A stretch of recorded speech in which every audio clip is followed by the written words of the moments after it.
Rumah yang paling berat kita tinggalkan adalah ego kita, kepentingan-kepentingan keakuan kita. Dalam ibadah pun, egoisme kita tampak dengan sangat jelas, sebagaimana tampak pada penggunaan kata-kata perintah, fi'il amar dalam doa-doa kita.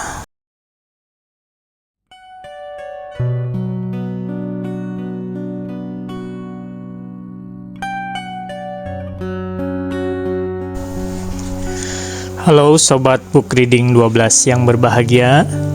Jumpa lagi.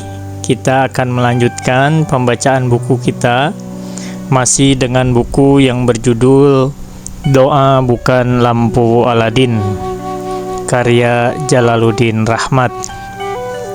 Pada episode kali ini kita akan membacakan sebuah bagian yang diberi judul Macam-macam Doa.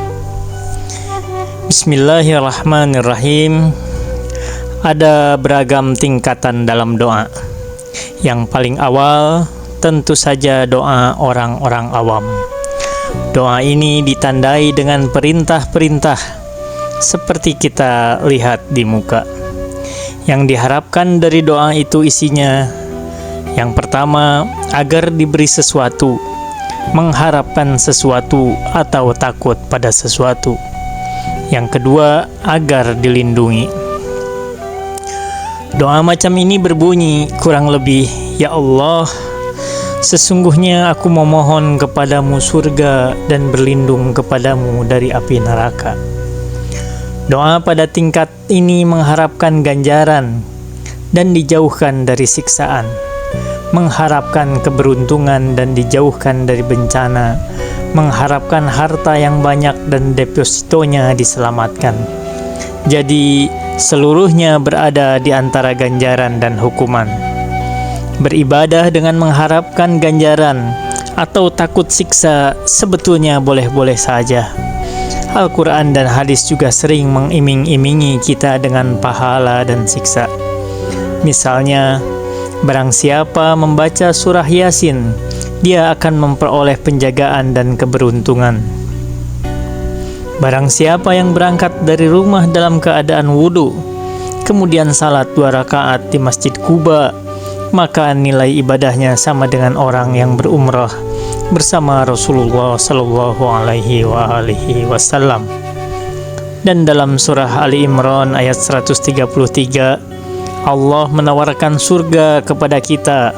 Wasari'u ila magfiratin min rabbikum wa jannatin 'arduhas samawati wal ard u'iddat lil muttaqin. Dan bersegeralah kamu kepada ampunan dari Tuhanmu dan kepada surga yang luasnya seluas langit dan bumi yang disediakan untuk orang-orang yang bertakwa. Namun semua itu tidak lebih sebagai pemantik. Sebagaimana usia dan mental seseorang yang terus mengalami pendewasaan, sikap keberagamaan kita pun mestinya meningkat. Jika pada tingkat awam semula apa yang kita kerjakan karena tergiur ganjaran, maka di tingkat selanjutnya kita melakukan sesuatu karena sadar dan mengharapkan lebih dari sekedar ganjaran atau hukuman. Bahkan pada tingkat khawas atau tingkat spiritualitas paling tinggi, semua bentuk amal yang kita lakukan untuk melayani kepentingan diri sendiri adalah kemusyrikan. Istilah musyrik di sini tidak mengerikan seperti musyrik yang biasa kita sebutkan. Biasanya kita menggunakan kata musyrik untuk mengeluarkan orang yang berbeda paham dengan kita. Musyrik berasal dari kata syaraka, yang berarti menyekutukan. Ketika kita meletakkan apapun selain Allah di dalam ibadah-ibadah kita, maka kita telah melakukan perbuatan syirik. Begitu juga ketika mengikut sertakan kepentingan-kepentingan lain dalam ibadah kita, seperti kepentingan untuk mendapat pahala atau surga. Dalam buku Imam Khomeini, mereka disebut sebagai orang yang belum keluar dari rumahnya. Pada bab pertama buku itu dikutip, Man yakhruju min baitihi muhajiran ilallahi war rasulihi. Barang siapa yang keluar dari rumahnya menuju Allah dan Rasulnya. Quran Surah An-Nisa ayat 100. Rumah yang paling berat kita tinggalkan adalah ego kita. Kepentingan-kepentingan keakuan kita. Dalam ibadah pun, egoisme kita tampak dengan sangat jelas, sebagaimana tampak pada penggunaan kata-kata perintah, fi'il amar dalam doa-doa kita. Ada seorang pengajar tasawuf di Tel Aviv, Israel, Sarah Swiri namanya. Ia menulis buku berjudul The Test of Hidden Thing. Buku itu menceritakan bagaimana merasakan hal-hal yang tersembunyi. Dia bercerita bahwa pada perjalanan kita menuju Allah Subhanahu wa Ta'ala, pada saat kita sudah masuk pintu untuk masuk ke rumah Dia, kita selalu bertubrukan dengan ego kita di pintu itu. Setelah bekerja keras untuk menggapai pintu itu, kita sampai di situ, namun kita bertubrukan dengan ego kita, dan kita terpental lagi dari sana. Jadi, ego kita itu selalu menyertai kita kemanapun. Kita sangat sulit untuk meninggalkannya.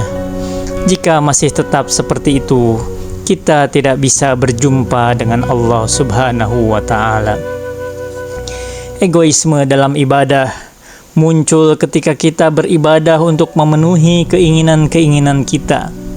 Tetapi syirik dalam arti ini merupakan salah satu perjalanan yang harus kita lewati. Jadi, kita juga harus melewati pola beribadah untuk memperoleh pahala dan menghindari siksa itu. Namun, seiring perjalanan usia dan kematangan pola pikir, seyogianya kita dalam beribadah pun meningkat. Dalam doa tawaf, ada doa yang berbunyi, Allahumma inni as'aluka ridhaka wal jannah. Aku mohonkan kepadamu ridhamu dan surga. Hanya saja kita melupakan bahwa ridha Allah mestinya didahulukan dari surga. Semestinya surga menjadi tujuan kedua. Tujuan utamanya adalah ridha Allah. Dan jika yang kita harapkan hanya ridha Allah, maka hubungan kita dengan Allah menjadi hubungan cinta. Inilah doa macam kedua, doa yang sudah tidak memikirkan lagi pemberian Tuhan, tidak memikirkan lagi ancaman Tuhan. Karena itu, doa itu berbunyi, aku berlindung dengan ridhomu dari kemurkaanmu. Jadi, sekarang bukan masalah surga dan neraka lagi, tetapi masalah ridho dan kemurkaan Tuhan. Yang berada di tingkatan puncak adalah doa, aku berlindung kepadamu dari dirimu. Dalam salah satu doa Imam Ali Zainal Abidin dituturkan, aku melarikan diri darimu menujumu. Doa jenis ini adalah doa yang lebih berisi pengakuan akan kehinaan dan kekecilan diri kita. Jadi, ia hanya merupakan obrolan kepada Allah yang menceritakan betapa lemahnya diri kita. Kita mengadukan diri kita kepada Allah Subhanahu wa Ta'ala, seperti contoh doa Nabi Adam alaihissalam. Ya Allah, kami telah menganiaya diri kami sendiri. Sekiranya Engkau tidak mengampuni kami, pasti kami menjadi orang yang rugi. Semua itu adalah pengaduan. Kita tentu saja boleh mengadu kepada Allah Subhanahu wa Ta'ala, mengadukan kehinaan kita di hadapannya. Saya sering membayangkan doa-doa seperti itu agak sulit diaminkan, tapi doa yang menggunakan kata perintah atau berisi perintah mudah sekali diaminkan. Sebab doa yang isinya perintah itu ditujukan hanya untuk diri sendiri, sangat egois. Tuhanku, ampunilah aku, sayangi aku, tingkatkan derajatku, dan beri aku rezeki. Ujungnya aku semua. Tentu saja doa seperti itu tidak salah, tetapi itu adalah jenis doa orang awam. Namun kita jangan sombong, merasa diri sudah tinggi padahal masih awam. Yang saya maksudkan, kita meningkatkan seluruh daya kita untuk menjalin hubungan dengan Allah sebagai hubungan cinta. Sementara itu, doa yang berisi pengakuan sangat sulit untuk diaminkan. Misalnya Imam Ali Zainal Abidin berdoa, "Tuhan kami telah menganiaya diri kami sendiri, lalu amin," misalnya. Agak sulit. Tampaknya kita hanya mendengarkan saja doa itu. Kita ikuti saja dalam hati dan tidak usah diaminkan dengan verbal.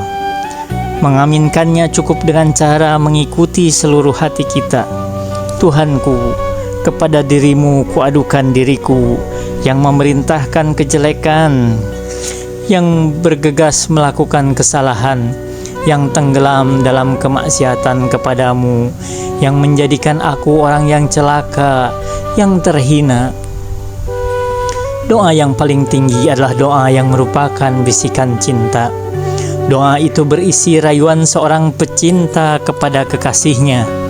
Dia merayu kekasihnya supaya tetap memelihara cintanya. Munajat Imam Ali Zainal Abidin dipenuhi rayuan-rayuan. Jadi misalnya, walaupun ada kata perintah, ia berisi rayuan, berisi ungkapan cinta. Seperti perintah Majnun kepada Laila, "Aku turut berbahagia atas pernikahanmu. Aku tidak meminta apapun kecuali engkau mengenang bahwa di satu tempat ada seseorang yang sekiranya tubuhnya dicabik-cabik oleh binatang buas, dia masih tetap menyebut namamu." Itu perintah juga, tetapi perintah sangat halus, perintah yang sangat beradab. Kita pernah membaca salah satu doa Imam Ali Zainal Abidin yang merupakan ungkapan cinta. "Perjumpaan denganmu kesejukan di hatiku, pertemuan denganmu kecintaanku, kepadamu kerinduanku, cintamu tumpuanku, pada kekasihku gelora rinduku, ridhomu tujuanku, melihatmu keperluanku, mendampingimu keinginanku, mendekat kepadamu puncak permohonanku." Doa-doa Rabi'ah Al-Adawiyah kepada Tuhan juga berisikan cinta. Doanya terkenal, satu doa yang sudah diterjemahkan Taufik Ismail dan menjadi puisi. Rabi'ah bertutur, "Tuhanku, kalau aku mengabdi kepadamu karena takut akan api neraka, masukkanlah aku ke dalam neraka itu dan besarkan tubuhku di neraka itu, sehingga tidak ada tempat lagi di neraka itu buat hamba-hambamu yang lain. Kalau aku menyembahmu karena menginginkan surgamu, berikan surga ini kepada hamba-hambamu yang lain. Bagiku engkau saja sudah cukup." Itu terjemahan Taufik Ismail. Sangat bagus. Sekali lagi, itulah doa yang sampai pada tingkat cinta. Doa itu isinya hanya bisikan cinta. Karena doa itu menjadi bisikan cinta, orang merasa enak. Kita sedang merayu orang yang kita cintai. Ketika kita mengungkapkan ungkapan cinta kita kepadanya, berbicara yang panjang pun enak. Jadi, salah satu ukuran bahwa doa kita sudah berisi bisikan cinta ialah apakah kita tahan berdoa dengan doa yang panjang, yang isinya ungkapan cinta. Bagi saya akan menjawab pertanyaan itu, tidak. Saya belum dapat merasakan nikmatnya membaca doa panjang seperti itu. Wa ma taufiqi illa billah. Alaihi tawakkaltu wa ilaihi unib. Wassalamualaikum warahmatullahi wabarakatuh.